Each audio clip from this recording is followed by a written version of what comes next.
Friends, എല്ലാവർക്കും സുധീഷിന്റെയും നിധിയുടെ super upcoming വിശേഷത്തിലേക്ക് സ്വാഗതം. അതിന് മുമ്പ് നിങ്ങൾക്ക് ആർക്കെങ്കിലും ഞങ്ങളുടെ ചാനൽ ഇഷ്ടപ്പെടുമെങ്കിൽ സബ്സ്ക്രൈബ് ചെയ്യുക, ലൈക്ക് ചെയ്യുക, കമന്റ് ചെയ്യുക. എല്ലാ ദിവസവും പുതുപുത്തൻ വിശേഷങ്ങളുമായിട്ട് എത്തുന്നുണ്ട്. അപ്പോൾ ഈ പുതിയ ചാനലിലൂടെ നമ്മൾ സുഭാഷിന്റെയും നിധിയുടെയും അപ്കമിംഗ് വിശേഷങ്ങളാണ് പറയുന്നത്. അപ്പോൾ ഇതുവരെയും നമ്മൾ പറയുന്ന വിശേഷങ്ങളൊക്കെ പ്രാവർത്തികമായിട്ടുണ്ട്. അപ്പം വരും ദിവസത്തിൽ നടക്കാൻ പോകുന്ന പ്രധാനപ്പെട്ട കാര്യം എന്ന് പറഞ്ഞാൽ സുഭാഷിന്റെ വിവാഹം വീണ്ടും നടക്കുവാൻ ആഗ്രഹിക്കുകയാണ്. അങ്ങനെ നിധിയും തന്റെ അനിയനായ സുധീഷും പോയി വാക്ക് കൊടുക്കുകയാണ്.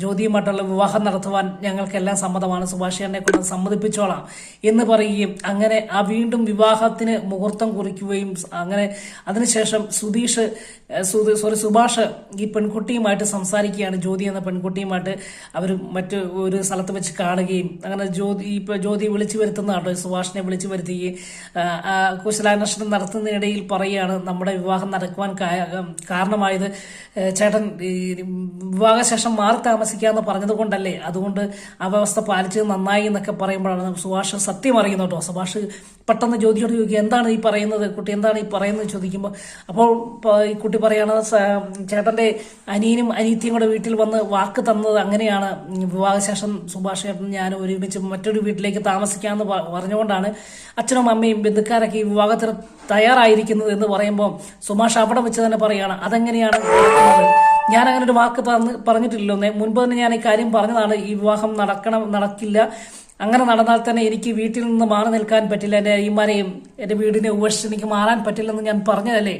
ഇങ്ങനെ ഒരു വ്യവസ്ഥ അവർ പറഞ്ഞിട്ടുണ്ടെങ്കിൽ അവർ സമ്മതിച്ചിട്ടുണ്ടെങ്കിൽ ഒരു കാരണവശാലും ജ്യോതി അത് നടക്കില്ല, എന്നോട് ക്ഷമിക്കണമെന്ന് പറയുകയും പിന്നെ ആ വിവാഹം അവിടെ വെച്ച് വീണ്ടും ക്യാൻസൽ ആകുകയും ചെയ്യുന്നൊരു ഭാഗമാണ്. അതിനുശേഷം വീട്ടിൽ വന്ന് തൻ്റെ അനിയന്മാരോട് എന്തിനാണ് നിങ്ങളെ കൊണ്ട് വാക്ക് കൊടുത്തത്, അങ്ങനെ ആവശ്യമില്ലാത്ത കാര്യം, എനിക്ക് നിങ്ങളല്ലാതെ എനിക്ക് മറ്റൊന്നും വേണ്ട, എനിക്ക് വിവാഹത്തെക്കുറിച്ചൊന്നും യാതൊരു താല്പര്യവുമില്ല, എൻ്റെ അനിയന്മാരുടെ കൂടെ എൻ്റെ ഈ വീട്ടിൽ കഴിയുക, അതാണ് എനിക്ക് നിങ്ങൾക്ക് ആഹാരം ഉണ്ടാക്കി തരിക, നിങ്ങളുടെ ക്ഷേമാന്വേഷണങ്ങൾ നടത്തുക, അതല്ലേ എനിക്ക് ഏറ്റവും വലിയ സന്തോഷം, ഇതുവരെയുമായിട്ട് എന്നെ നിങ്ങൾക്ക് മനസ്സിലായില്ലടാ എന്നൊക്കെ ചോദിച്ച് എല്ലാവരെയും വഴക്ക് പറയുകയും അതിനുശേഷം ഇത് കേട്ടപ്പം നമ്മുടെ നികേഷിന് ഒരുപാട് സങ്കടമുണ്ടായിരുന്നു സുഭാഷ് ചേട്ടൻ ഈ വിവാഹശേഷം ഈ വീട്ടിൽ നിന്ന് മാറിപ്പോകുന്നതിനെ കുറിച്ച്. അപ്പോൾ സുഭാഷ് ചേട്ടൻ എല്ലാവരും പറയും എനിക്ക് അങ്ങനെ ഒരു കല്യാണം വേണ്ട എന്ന് പറയുമ്പോൾ നികേഷ് ഓടി വന്ന് സുഭാഷ് ചേട്ടനെ കെട്ടിപ്പിടിച്ച് കരയുകയൊക്കെ ചെയ്യുന്ന ഒരു നല്ല ഭാഗം വരും ദിവസത്തെ എപ്പിസോഡ് നമ്മൾക്ക് കാണുന്നുണ്ടോ. അതിനുശേഷം കാണുന്ന രസകരമാകുന്ന നിമിഷം സുനന്ദയുടെ വിവാഹം നടക്കുക, അവിടെ അടിച്ചുപൊളിച്ച് നടക്കുകയാണ്. ഈ സമയത്ത് നമ്മുടെ സുധീഷ് അവിടെ ചെന്ന് ഈ പെൺകുട്ടി ഈ സുനന്ദയുടെ ചെറുക്കൻ എങ്ങനെയുണ്ടെന്ന് അറിയാൻ വേണ്ടി രഹസ്യമായിട്ടൊരു വേഷം മാറി ഒരു ക്യാമറാമാന്റെ ലുക്കിൽ ചെല്ലുകയും അവിടെ ചെന്ന് ഈ ചെറുക്കന്റെയും അതുപോലെ സുനന്ദയുടെയും ഫോട്ടോ ഒക്കെ എടുക്കുകയും ചെയ്യുകയാണ്. അതിനുശേഷം വീട്ടിൽ വന്ന് കാണിക്കുകയാണ്. നമ്മുടെ സുഭാഷ് ചേട്ടൻ അത്ര ഒന്നും കൊള്ളത്തില്ല കേട്ടോ, സുഭാഷ് ചേട്ടനാണ് മിടുക്കൻ, സുനന്ദ ഇപ്പം കല്യാണം നടത്തുവാനും പോകുന്നത് ഒരു കൊള്ളത്തില്ലാത്തൊരു ചെറുക്കനാണ്, അത്ര പക്വതയൊന്നും ഇല്ലാത്തവരാണ്, എന്തായാലും നമ്മുടെ സുഭാഷ് ചേട്ടൻ അത്ര ഒക്കെയല്ല എന്നൊക്കെ പറഞ്ഞ് അവര് സംസാരിക്കുകയൊക്കെ ചെയ്യുന്നത്. അപ്പൊ നിധി പറഞ്ഞിരുന്നു ഒരു കാരണവശാലും ഇനി നമ്മൾ ആ വീട്ടിലേക്ക് കാല് കുത്തുകയോ ആ വീട്ടിൽ പോവുകയോ ചെയ്യില്ലെന്ന് പറഞ്ഞു. അപ്പോൾ ഇതിനിടയിലാണ് സുധീഷൊക്കെ തീരുമാനിച്ചത് ആ ചെറുക്കനെ കാണാൻ പോകണമെന്ന്.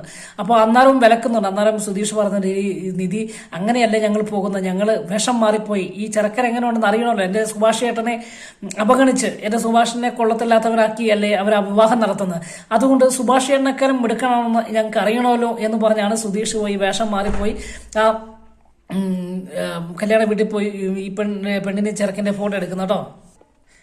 അങ്ങനെ ആ വീട്ടിൽ കൊണ്ടുപോയി ഫോട്ടോ എല്ലാം കാണിച്ച് അവർക്ക് വലിയ സന്തോഷമായി. കാരണം സുഭാഷ് ചേട്ടത്ര ഒന്നും മെച്ചമുള്ളൊരു പെണ്ണിനെ അല്ല സുനന്ദ കിട്ടുന്നത് എന്നൊക്കെ മനസ്സിലായിട്ടോ. അതിനുശേഷം വരും ദിവസങ്ങളിൽ നടക്കാൻ പോകുന്ന മറ്റൊരു വലിയ സംഭവം എന്ന് പറയുന്നത് നമ്മുടെ നികേഷിന്റെ ജീവിതത്തെ കുറിച്ചാണ്. നികേഷ് ഇപ്പോൾ നിലവിൽ തന്റെ ചേട്ടന്മാരുമായിട്ട് കളി ചിരി തമാശകളുമായി പോകുന്നു, അതുപോലെ നിധിയുടെ ഒപ്പം നിൽക്കുന്നു. അങ്ങനെയൊക്കെ നിൽക്കുന്ന സമയത്ത് നികേഷ് ആ വീട്ടിലെ സുധീഷിന്റെയും സുഭാഷിന്റെയും ഹരീഷിന്റെയൊക്കെ അമ്മയുടെ മോനല്ല എന്ന സത്യം നികേഷ് മനസ്സിലാക്കുകയാണ്. അതായത് ഭാസ്കരന്റെ രണ്ടാം വിവാഹത്തിലുള്ള ഒരു കുട്ടിയാണ് നികേഷ് എന്ന സത്യം നികേഷ് മനസ്സിലാക്കുകയാണ്. അപ്പൊ ഇതുവരെയും നികേഷിന്റെ അമ്മയും സുധീഷിന്റെ അമ്മയും ഹരീഷിന്റെ അമ്മയും അതുപോലെ സുഭാഷിന്റെ അമ്മയൊക്കെ ഒരമ്മ പെറ്റ മക്കൾ ഒരച്ഛന്റെ മക്കളാണ് എന്നുള്ള വിശ്വാസത്തിലാണ് ഇരിക്കുന്നത്. അതിനിടയിൽ തങ്ങളുടെ അമ്മ മരിച്ചു പോയതിനു ശേഷമാണ് മറ്റ് ഒരു പെൺകുട്ടിയെ ഭാസ്കരൻ വിവാഹം കഴിച്ചത് തന്റെ അച്ഛൻ വിവാഹം കഴിച്ചതെന്നൊക്കെ ഒരു ധാരണയിലാണ് എല്ലാവരും ഇരിക്കുന്നത്. പക്ഷെങ്കിൽ സത്യം സുഭാഷിനും ഹരീഷിനും നികേഷിനും ഒക്കെ അറിയാം. ഇതിനിടയിൽ നമ്മുടെ നികേഷിന് അറിയത്തില്ല തന്റെ അമ്മ മറ്റൊരു സ്ത്രീയാണ് എന്ന സത്യം അറിയുന്നില്ലായിരുന്നു. വരും ദിവസത്തെ എപ്പിസോഡിൽ ആ സത്യം മനസ്സിലാക്കിയാണ് താൻ ഒരു പഴയ ചാക്കെട്ടുകൾ എടുക്കുന്ന സമയത്ത് അതിൻ്റെ അകത്ത് ഒരു ഫോട്ടോ ലഭിക്കുകയും ആ ഫോട്ടോയിൽ താനും തന്റെ അമ്മയും നിൽക്കുന്ന ഒരു ഫോട്ടോ മറ്റൊരു സ്ത്രീയെ താൻ ഇതുവരെയും വിശ്വസിച്ച അമ്മയല്ല മറ്റൊരു സ്ത്രീ തന്നെ എടുത്തുകൊണ്ട് നിൽക്കുന്ന ഫോട്ടോ കാണുകയും അപ്പോൾ ഇതാണ് തന്റെ അമ്മ എന്ന് വെളിപ്പെടുത്തൽ ഭാസ്കരൻ നടത്തുകയും ചെയ്യുമ്പോൾ തകരുന്ന നികേഷിന്റെ ജീവിതവും ഇതുവരെയും വളരെ ശാന്തമായി പോയ നികേഷ് മറ്റൊരു രീതിയിലേക്ക് മാറിപ്പോവുകയും ആ വീട്ടിൽ നിന്ന് ഇറങ്ങിപ്പോവുകയും ചെയ്യുന്ന ഭാഗങ്ങളൊക്കെ വരുന്ന ദിവസത്തെ എപ്പിസോഡ് നമ്മൾ കാണുന്നുണ്ട്.